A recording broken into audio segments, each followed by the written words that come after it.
भक्तजनों, हर हर महादेव। श्री शिव महापुराण भाषा द्वितीय रुद्र संहिता सती खंड का 18वां अध्याय। शिव जी का सती से विवाह। नारद जी बोले, हे तात, अब जब कैलाश पर स्थित शिव जी के पास पहुँचे तब शिव जी से आपकी कैसी कैसी बातें हुई तथा शिव जी ने क्या बोला।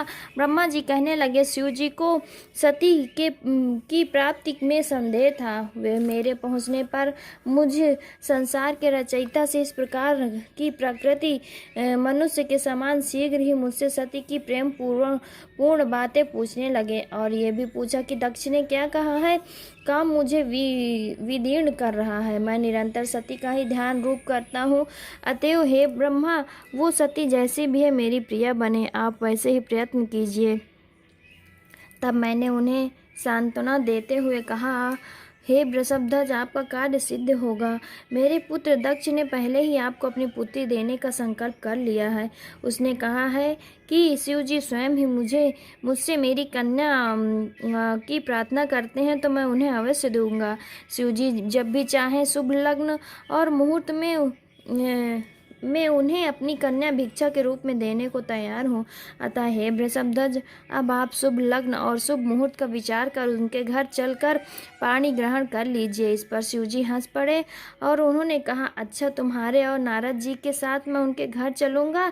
इस अवसर पर आप अपने मारीच आदि पुत्रों को भी बुला लीजिए और मेरे गणों को भी साथ ले लीजिए, तब मैं दक्ष के घर चलूँगा। मैंने अपने मारीच आदि पुत्रों का स्मरण किया। वे सब मेरे मानसिक पुत्र बड़ी प्रसन्नता से शीघ्र ही मेरे पास आ गए। शिव जी का स्मरण करते ही गरुड़ पर बैठे भगवान विष्णु भी लक्ष्मी सहित चले आए। फिर तो चैत्र शुक्ल त्रयोदशी रविवार के दिन फाल्गुनी नक्षत्र में शिव जी ने वो यात्रा कर दी। मैं, ब्रह्मा और विष्णु आदि सभी देवता मुनि उनके साथ हुए। मार्ग में जाते हुए शिव जी की अत्यंत शोभा हुई। देवताओं और शिव के गणों ने बड़ा उत्सव किया। शिव जी की इच्छा से हाथी, नंदीश्वर, व्याघ्र, सर्प और जटा तथा चंद्रकला आदि सब यथा योग उनके भूषण बन गए। फिर नंदीश्वर पर आरूढ़ हो शिव जी देवताओं सहित शीघ्र ही दक्ष के घर पहुँचे। दक्ष ने बड़ी विधि से उनकी पूजा की।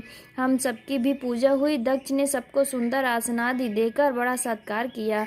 फिर मेरे पुत्र दक्ष ने मुझसे कहा कि आप विवाह संबंधी सब कार्य कराइए। मैंने बहुत अच्छा ऐसा कहकर कार्य कराया। दक्ष ने नवग्रहों के बल से शुभ लग्न में शिव जी के लिए सती का कन्यादान किया। शिव जी ने सर्वांग सुंदरी दक्ष पुत्री का पाणी ग्रहण किया।